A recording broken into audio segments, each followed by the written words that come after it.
Bueno, askotan galdetzen digute zertarako balio duen Marieneak, ez?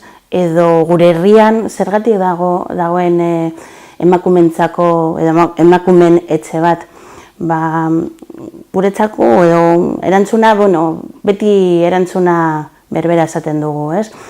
Nabaria da emakumeen jabetze prozesua eman behar dela modu kolektibo eta politiko batetan.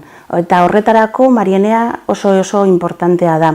Etortzen diren emakumeak, etortzen dira hitzaldietara, etortzen dira, gero jabekuntza eskolako ikastaro batera apuntatzen dira, gerosago agian igual tailer batera apuntatzen dira edo parte hartzen dute tailerretan, eta azkenean aktivista bihurtzen dira.